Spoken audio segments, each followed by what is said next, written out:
अस्सलामुअलैकुम दोस्तों, कैसे हैं आप सब। मैं आप सबको यूट्यूब चैनल इंग्लिश लिटरेचर पे वेलकम कहती हूँ। आज जो पोएम इस लेक्चर में हम कवर करने जा रहे हैं that is the subalterns by Thomas Hardy. अच्छा, तो ये सबाल्टन्स क्या होता है? एक ऐसे है गायत्री चक्रवर्ती स्पिविक का कैन द सबाल्टन स्पीक। मैंने जब वो ऐसे पढ़ा तब मुझे पता लगा कि सबाल्टन का मतलब क्या होता है। आपने तो नहीं पढ़ा होगा, आपको पढ़ने की जरूरत भी नहीं है। ठीक है, अभी हमारा मेन टॉपिक है द स्पार्टन्स। स्पार्टन कहते हैं सब ऑर्डिनेट या इंफीरियर इन रैंक पर्सन को, गरीब सा बंदा। ठीक है, तो गरीब सा बंदा बोल सकता है, बिल्कुल बोल सकता है, लेकिन अथॉरिटी उसको बोलने नहीं देती। उसकी आवाज़ को सप्रेस कर दिया जाता है। वो बोलने की कोशिश तो करता है लेकिन उसकी आवाज़ को दबा दिया जाता है। कौन उसको ऑप्रेस्ड करता है? कौन उसको मार्जिनलाइज्ड करता है? Those who are superior in rank. ठीक है, ऊंची जात पात वाले लोग निचली जात पात वाले लोगों को दबा देते हैं, सप्रेस कर देते हैं। अमीर जो है ना, अमीर हमेशा गरीब को ना अपने पाँव की जुत्ती के नीचे रखते हैं। ठीक है, अब मैं यहाँ पे आपको एक बात बताती हूँ। आपने देखा होगा हमारी सोसाइटी के अंदर स्ट्रक्चर चलता आ रहा है अपर क्लास का एंड लोअर क्लास का।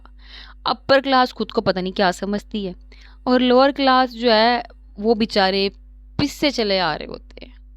ठीक है, अब आपने एक नॉवल है वाइट टाइगर, उसमें ड्राइवर है और उसकी मालकन है। ठीक है, अब मालकन ड्राइव कर रही है, मालकन ने ड्राइव करते हुए एक्सीडेंट कर दिया, बंदा मार दिया, बंदा मर गया, इल्ज़ाम ड्राइवर पे लगा दिया। अब ड्राइवर बेबस कुछ नहीं कर सकता था, उसकी किसी ने सुननी नहीं थी क्योंकि ही वॉज सबाल्टन, मतलब वो लोअर रैंक से, सबऑर्डिनेट रैंक से, इंफीरियर रैंक से बिलोंग कर रहा था।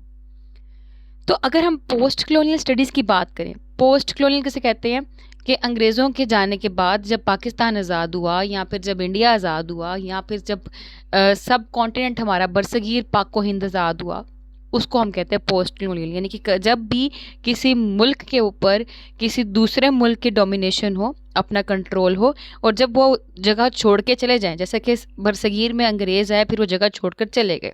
ठीक है, और उनके जाने के बाद जो टाइम पीरियड होता है उसको कहते हैं पोस्ट कलोनियल। और उस टाइम पीरियड, जिस टाइम पीरियड पे वो हुकूमत कर रहे थे, वो टाइम कहलाता है कलोनियल। पोस्ट का मतलब होता है बाद। ठीक है, कलोनियल के टाइम पीरियड के बाद क्या हुआ। अगर हम पोस्ट कलोनियल कॉन्टेक्स्ट में बात करें तो वो लोग जो कि मार्जिनलाइज्ड हैं, ओप्रेस्ड हैं, और इनकी जो आवाज़ है वो डोमिनेंट पावर स्ट्रक्चर्स दबा देते हैं, उनको हम लोग कहते हैं जी सबाल्टन्स। और अब दूसरे कॉन्टेक्स्ट में, मिलिट्री कॉन्टेक्स्ट में बात करें तो वहाँ पे स्पार्टन कहते हैं एक जूनियर ऑफिसर को। ठीक है, जो कि कैप्टन से तो बहुत नीचे आता है। और जनरल मीनिंग की बात करें, दोज हु आर सेकेंडरी सब ऑर्डिनेट और पावरलेस, वो जिनके पास पावर नहीं होती, जो सब ऑर्डिनेट होते हैं, जो सेकेंडरी लोग होते हैं। ठीक है, और इवन के जो हायर अथॉरिटी होती हैं वो उनको ओप्रेस करती हैं। ओप्रेस का मतलब क्या होता है? दबा देना, उनकी बात को दबा देना। ठीक है, उनकी बात सुनी ना जाए जाना। जैसे कि हमारे कोई सोर्सेज नहीं है, ठीक है, अब हमारे पास कोई अप्रोच नहीं, कोई सोर्सेज नहीं है, हम जा रहे हैं जी, हमसे इशारा नहीं भी टूटा तब भी हम लोगों को अगर पुलिस वाले ने पकड़ लिया, मिसाल दे रही हूँ, हमें पकड़ लिया, हम क्या करेंगे? रिक्वेस्ट करेंगे, नहीं सुनी जाएगी। अच्छा, अब पकड़ लिया, बंद कर दिया, लेकिन ऑन द अदर हैंड क्या हो रही है, जो बंदा अमीर तरीन है उसने इशारा भी तोड़ दिया, आगे निकल गया, पुलिस उसको पकड़ने गई, उसने देखा ये तो भी बड़ा बंदा है, बड़े ऊंची रैंक से बिलोंग करता है, उसको वो छोड़ देते हैं। ठीक है, तो ये क्या है, जो नीचे वाले के साथ हुआ, नीचे वाला बंदा था वो सबाल्टन था, सेकेंडरी, ऑर्डिनेट, सब ऑर्डिनेट, सॉरी, पावरलेस पर्सन, जिसके पास कुछ नहीं है। इस तरह ही आप घर का मिसाल ले लें जी, घर में काम वाला छोटा होता है और हम भाई उसके बड़ी मालिक बने फिरते हैं और हम छोटे को फैंटी भी लगा देते हैं, भाई हम बड़े खुद को पावरफुल समझते हैं और बेचारा छोटा कुछ भी नहीं कर पाता, पावरलेस, वो घर का सबाल्टन है। तो सबाल्टन बेसिकली यहाँ पे मेटाफोरिकली शो कर रहा है कि सबऑर्डिनेट, पावरलेस जो चीज़ें होती है वो सबाल्टन्स होती हैं। ठीक है, सबाल्टन पता लग गया आपको कॉन्सेप्ट क्या है। अब हमारे पास जो पोइम है ना, इस पोइम में हमारे पास नेचर है। नेचर बहुत पावरफुल चीज होती है। सिकनेस है, सिकनेस बहुत पावरफुल चीज है। डेथ है, डेथ इटसेल्फ पावरफुल चीज़ है कि जब मौत आती है तो बंदा मर जाता है। ठीक, यहाँ पे पावरफुल चीज़ें दिखा दी, लेकिन स्टोरी में हमारे पास यूनिवर्सल लॉज आएंगे। जो यूनिवर्सल लॉज दिखाए जाएंगे ना, बताया जाएगा they are more greater than these कौन कौन सी चीज़ें, नेचर, सिकनेस, डेथ, इनसे भी ज़्यादा जो है ना वो ग्रेटर है अपने रैंक में। ठीक है, तो फिर ये क्या हुई चीज़ें, ये सब सबाल्टन्स बन जाएंगी। ठीक है, यानी कि यूनिवर्सल लॉज के आगे नेचर, सिकनेस एंड डेथ जो है ये खुद सबऑर्डिनेट हो जाती हैं, सबाल्टन बन जाती हैं। मींस कोई भी फोर्स जो है उसकी अगर हम बात करें, हमेशा वो हायर जो अथॉरिटी होती है ना, अनचेंजेबल पावर्स होती है ना, उनके साथ बाउंड हुई होती है। ठीक है, हम एक वर्ड होता है बाइनरी ओपोजिशन। बाइनरी का मतलब होता है, बाइनरी ओपोजिशन का मतलब होता है कि दो ऑपोजिट वर्ड, जैसे कि गुड है तो इसका ऑपोजिट क्या है, बैड है। वाइट है तो इसका ऑपोजिट क्या है, ब्लैक है। ठीक, ये कॉन्सेप्ट आपने याद रखना है, मतलब बाउंड होना, इसका मतलब ये होता है बाइनरी, BINARY, बाइनरी। ठीक हो गया। चलो जी, अब बच्चों हम चलें अपने पोएम की तरफ। हमारी जो पोएम है इट कंटेन्स 5 स्टेंजास, इसमें 5 स्टेंजा हैं।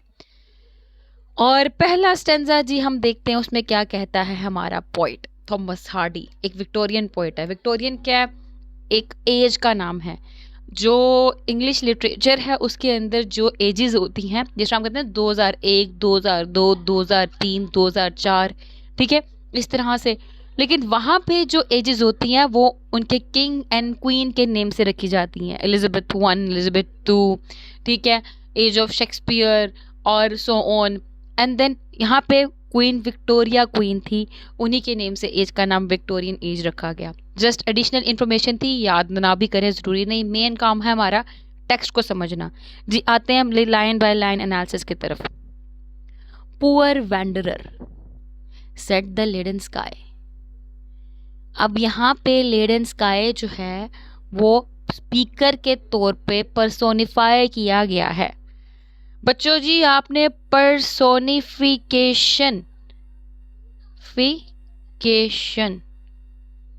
एक लिटरेरी टर्म पढ़ी होगी कि human like qualities non human things को दे देना, या एब्स्ट्रैक्ट क्वालिटी जो है वो ह्यूमन फॉर्म में रिप्रेजेंट करना पर्सोनिफिकेशन करवाता है। जैसे कि डांसिंग फ्लावर, अब फ्लावर जो है वो नॉन ह्यूमन चीज़ है एंड दे आर डांसिंग, ये क्या हो रहा है जी, हमने ह्यूमन क्वालिटी उनको दे दी नॉन ह्यूमन चीज़ को, तो it is known as personification. ठीक है, तो यहाँ पे लेडन स्काई वर्ड यूज़ किया गया है। लेडन का मतलब होता है डल, हैवी और स्लो, ठीक है, और जिसमें वजन हो, बहुत आहिस्ता से हो, लाइफलेस सी हो, ठीक है, इनएक्टिव हो, और ग्रेइश, इस चीज़ को कहते हैं हम लोग लेडन। ठीक है, अब यहाँ पे जो वर्ड लेडन है वो sense of heaviness, gloom and bleakness को इवॉक कर रहा है। और पुअर वेंडरर यहाँ पे सजेस्ट कर रहा है स्पीकर को, कि स्पीकर जो है, फॉर एग्जाम्पल हम यहाँ पे सपोज कर लेते हैं कि हार्डी हिमसेल्फ, हार्डी हमारा राइटर है और कोई ना कोई ह्यूमन बीइंग है जो कि रिप्रेजेंट कर रहा है, वो क्या है, लोस्ट है और सफरिंग इंडिविजुअल है। ठीक है, फॉर एग्जाम्पल वेंडर कहते हैं आवारा, इधर उधर फिरने वाला, गम कमारा, दुखों से भरा हुआ। ठीक है, अब पुअर वेंडरर गरीब बेचारा, सफरिंग के अंदर इंडल्ज है। Set the laden sky, laden sky ने कहा, मतलब अब एक बंदा चल रहा है जो कि गरीब सा है, और उसको जब आसमान ने देखा तो आसमान ने देखकर कहा पुअर वेंडरर, आई फेन वुड लाइटन दी। दी कहते हैं यू को, दी ओल्ड इंग्लिश लैंग्वेज का वर्ड है, और फेन का मतलब होता है विलिंगली या फिर ग्लैडली या खुशी से। बट आगे है, but there are laws in force on high. Laws in force on high मतलब यहाँ पे डिवाइन लॉज की बात की जा रही है। ठीक है, वो लॉज जो कि अनचेंजेबल है, सूरज का अपने वक्त पे आना, ठीक है, और रात का अपने वक्त पे आना, मतलब अनचेंजेबल लॉज, डिवाइन लॉ जो कि अल्लाह ताला ने लॉज सेट कर दिए हुए हैं, उनकी बात यहाँ पे की जा रही है। विच से इट मस्ट नॉट बी। अब यहाँ पे हमने देखा बंदा कौन है, पुअर वेंडरर, और बोल कौन रहा है, लेडन स्काई। लेडन स्काई क्या कहता है, आई फेन वुड लाइटन दी, कहते हैं मैं चाहता हूं कि मैं तुम्हारी जो बर्डन है वो दूर कर दूं, लाइटन कर दूं, उसको कम कर दूं और तुम्हारे लिए रिलीफ ले आऊं। ठीक है, यहाँ पे हम लोगों को सिंपैथी नजर आ रही है फ्रॉम नेचर, नेचर की तरफ से, क्योंकि आसमान जो है ये नेचर का एक पार्ट है, तो नेचर जो है वो सिंपैथी दिखा रहा है पुअर वेंडरर की तरफ। कहता है but there are laws in force on high, लेकिन कहता है स्काई कहता है यहाँ पे लिमिटेशंस है। यहाँ पे phrase laws in force on high refer कर रहा है डिवाइन और कॉस्मिक जो लॉज हैं दैट गवर्न एवरीथिंग। ठीक है, कि जो एक लिमिटेशन सेट कर दी अल्लाह ताला ने, नेचर ने, वो सारी लिमिटेशंस रहनी है। कहता है मैं चाहता हूँ तुम्हारा बटन कम कर दूं, ठीक है, लेकिन कुछ लिमिटेशंस हैं, ऐसा नहीं हो सकता। विच से इट मस्ट नॉट बी, यहाँ पे स्काई को पता है कि it can not help the wanderer because it is bound by these higher laws. मतलब क्या है, अब जो वेंडरर है वो बाउंड हुआ हो चुका है हायर लॉज की बेस पे। हायर लॉज क्या है, वही जो डिवाइन लॉज सेट हो चुके हुए हैं। यहाँ पे हम लोगों को पोएम का सेंट्रल थीम मिल गया, पावरलेसनेस एंड इनएविटेबिलिटी। ये दोनों सिनोनिम्स हैं, इनएविटेबिलिटी एंड पावरलेसनेस, मतलब कुछ ना कर पाना। हमारे पास यहाँ पे थीम आ गया है इस पोएम का, सेंट्रल थीम, सेंट्रल आइडिया जो कि कन्वे किया जा रहा है फर्स्ट टेंजा के अंदर ही। ये जो फर्स्ट टेंजा है ना, इसमें हमारे पास 4 लाइन है। ठीक है, और 4 लाइन में हमारे पास राइम स्कीम स्काई, दी, हाई, बी, यानी ए बी राइम स्कीम का जो पैटर्न है वो यूज़ किया गया है।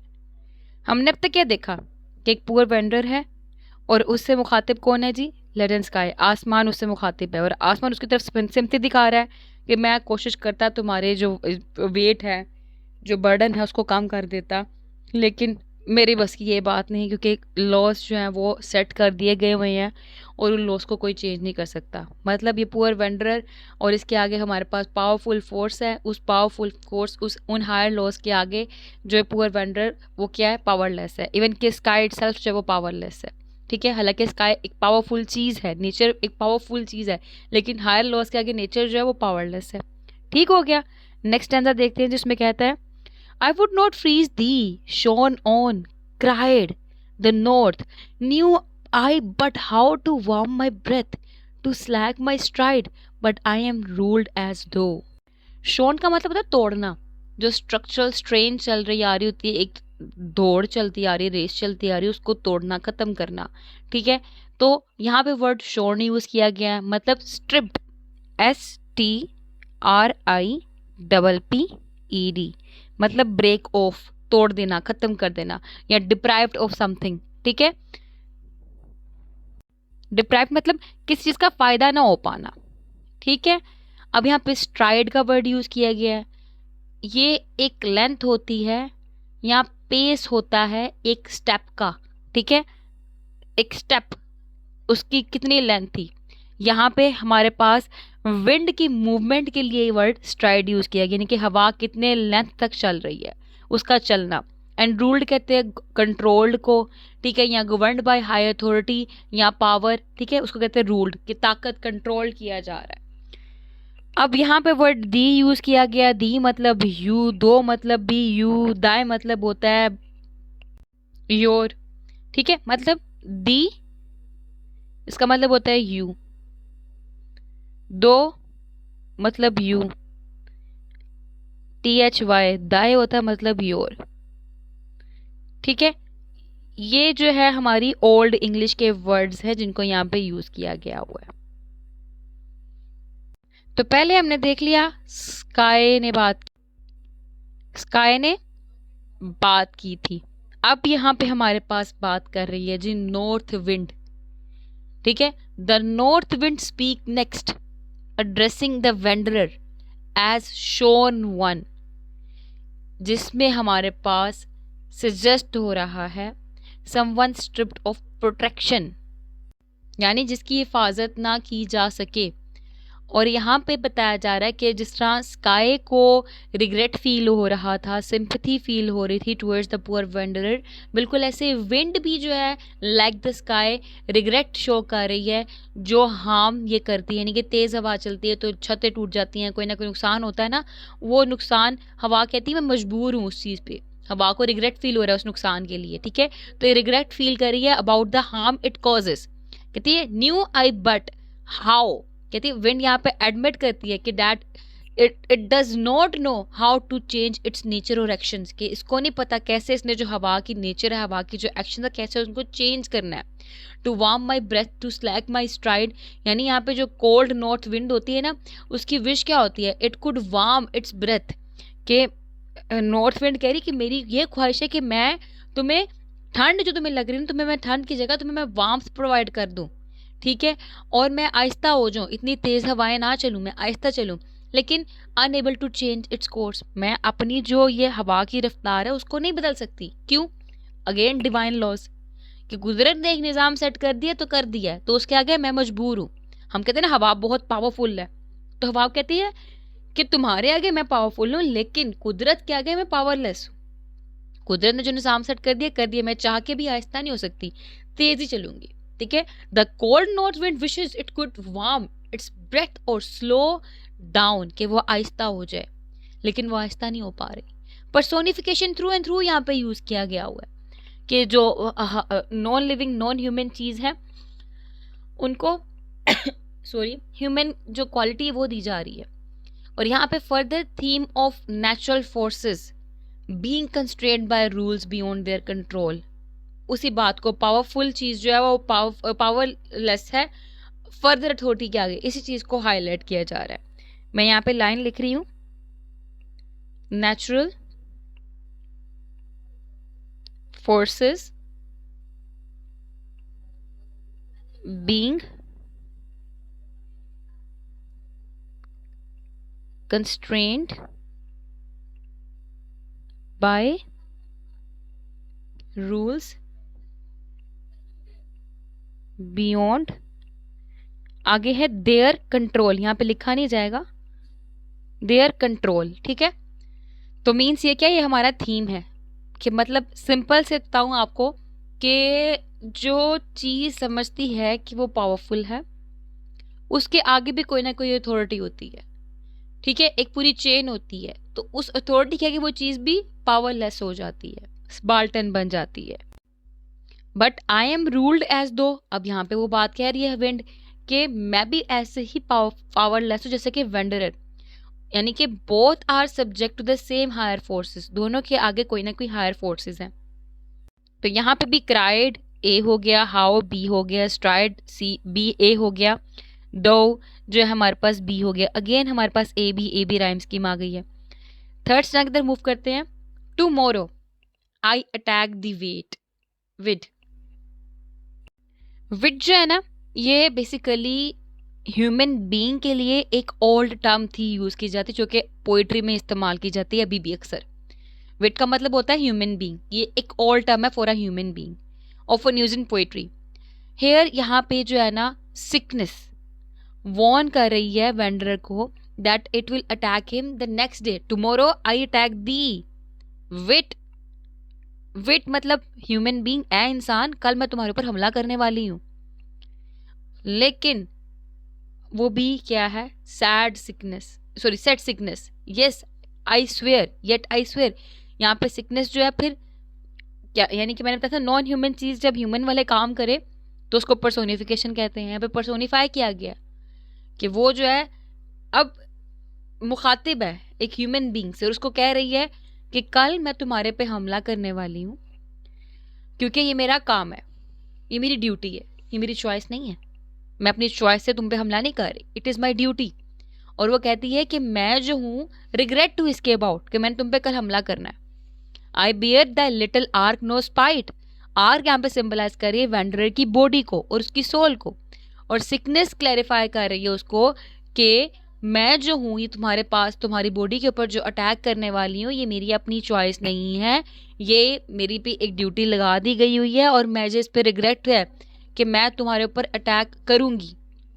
इसमें कोई भी मेरी पर्सनल मैलिस या कोई मेरी पर्सनल वो कहते नहीं है इंटेंशन, वो मौजूद नहीं है कि मेरा कोई दुश्मनी हो इस वेंडरर से।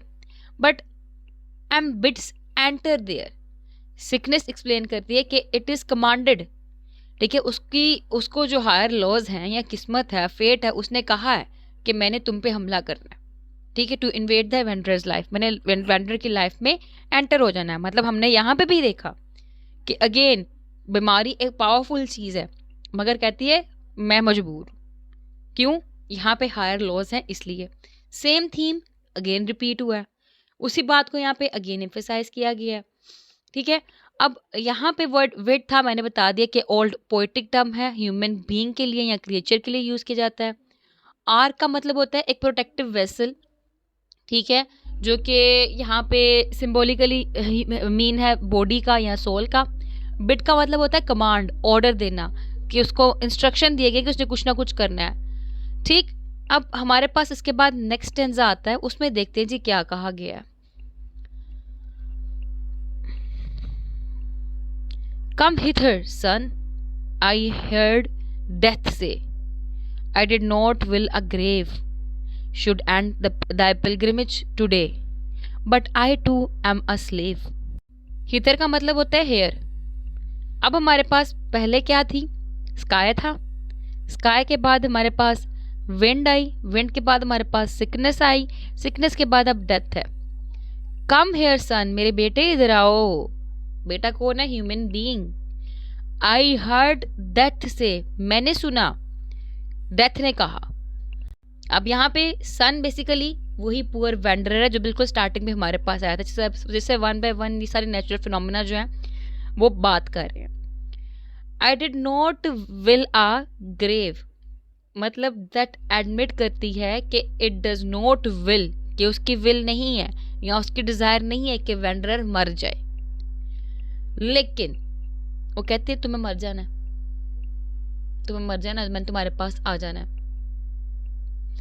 और यहाँ पे जो सन का वर्ड यूज किया गया है ना, बेसिकली डेथ के इमेज को सॉफ्ट करके दिखाई दे रहा है। मतलब जो डेथ है वो कितनी खौफनाक चीज़ है, लेकिन वो सन का वर्ड यूज़ कर रही है, मीन्स यहाँ पे डेथ के इमेज को लेस फ्राइटनिंग, कम खौफ फेयरफुल बना के दिखाया जा रहा है कि डेथ खुद कहती है मैं इतनी खौफनाक है जितना मुझे बना दिया गया है। क्यों? लॉज हैं, डिवाइन रूल्स चलते आ रहे हैं, उनके रूल्स चलते आ रहे हैं। तो कहती है I do not will a grave, that admit कहती है कि मेरी ये ख्वाहिश नहीं कि तुम मरो या तुम्हें तुम्हारे पास में आ जाऊँ। Should end the pilgrimage today, आप पिलग्रिमेज जो है यहाँ पे रेफर वैसे तो कहते हैं पिलग्रिमेज हज को कहते हैं, लेकिन यहाँ पे जो है ना जो ह्यूमन बीइंग की जर्नी चल रही है, लाइफ की जर्नी, उसको रिप्रेजेंट किया जा रहा है वर्ड यूज करके। कहते तुम्हारी ये जो पिलग्रिमेज यानी तुम्हारी जो लाइफ की जर्नी है वो एंड खत्म हो जानी है। यहाँ पे बताया जाए कि life could have continued reinforces the idea that that is not arbitrary but bound by external commands, means to say that कि should end the pilgrimage today, कि तुम्हारी आज की जो जर्नी है ना, इस लाइफ की जो तुम्हारी जर्नी चल रही है, तुम्हारी जो जिंदगी का सफर चल रहा है वो खत्म हो जाएगा। क्यों? क्योंकि डेथ जो है वो गुलाम है। अल्लाह चाहेगा मौत आ जाएगी, बंदा मर जाएगा, और वो गुलाम है, बाउंड है एक्सटर्नल कमांड्स की बेस पे, खुद कुछ नहीं कर सकती। तो but I too am a slave, कहता है बिल्कुल स्काई की तरह, विंड की तरह, सिकनेस की तरह, मैं खुद भी हायर पावर के आगे एक सब्जेक्ट हूँ, ठीक है, मैं खुद जो हूँ एक स्लेव हूँ। This is the ultimate expression of the theme of universal subjugation, ठीक है, कि यूनिवर्सल सब्जुगेशन कैसे यूज किया गया, सब्जुगेशन को एक्सप्लॉइट करना, यूज करना, ठीक है। फिर हमारे पास नेक्स्ट सेंजा है, we smiled upon each other then and life to me had less of that fell look it wore when they owned their passiveness. Fail का मतलब होता है क्रूअल या डेडली इन नेचर, और पैसिवनेस मतलब a state of being passive और inactive without control और power, ठीक है, कि जो पैसिव कहते हैं बिल्कुल ढीला सा, सादा सा, कुछ भी ना कर रहा हो बंदा, जिस तरह सुस्त सा हुआ हो, ठीक है, उसको कहते हैं, या कोई कंट्रोल ना हो, ठीक। अब यहाँ पे देखे कहते हैं we smiled upon each other then, चलो मिलके हम एक दूसरे के ऊपर हंसते हैं, मुस्कुराते हैं, हंसते हैं, मजाक उड़ाते हैं। तो यहाँ पे जो स्पीकर है और ये फोर्सेस हैं, फोर्सेस हमारे पास कौन है? सिकनेस, डेथ, नॉर्थ विंड और स्काई। ये फोर्सेस जो है कहते हैं हम एक दूसरे को अब अंडरस्टैंड कर चुके हैं। अब हमारा क्या है? एक दूसरे के साथ मिलके मुस्कुराना बनता है। मीन्स अ मोमेंट ऑफ काम इंडिकेट किया जा रहा है, एक्सेप्टेंस को इंडिकेट किया जा रहा है, even solidarity in shared powerlessness. ठीक है, ये चीज़ इंडिकेट की गई है। And life to me and had less, speaker कहता है कि स्पीकर की जो परसेप्शन है लाइफ को लेके वो शिफ्ट हो चुकी हुई है। Of that fell look it वोर अर वन, मीन्स यहाँ पे जो लाइफ प्रीवियसली इसको हार्श और थ्रेटनिंग दिख रही थी, अब वो क्या हो चुकी है इसके लिए? दे ओन्ड देयर पैसिवनेस। मतलब वंस द फोर्स, जब जब इन्होंने फोर्सेस ने एडमिट कर लिया कि ये सारे के सारे पैसिव इंस्ट्रूमेंट है फेट के, और यहाँ पे जो है लाइफ इसको अब क्या देखने लग पड़ी है? लेस क्रूअल, कि नहीं जिंदगी नहीं है ऐसी, सारा निज़ाम ही ऐसा है। मतलब अकेला मैं ही जो हूँ वो पिसा नहीं जा रहा, सिर्फ और सिर्फ मेरे पे पावर का यूज़ नहीं हो रहा, बल्कि sky, wind, each and everything, उन सब पे पावर, उन सब पे जो फेट है उनका रूल हो रहा है।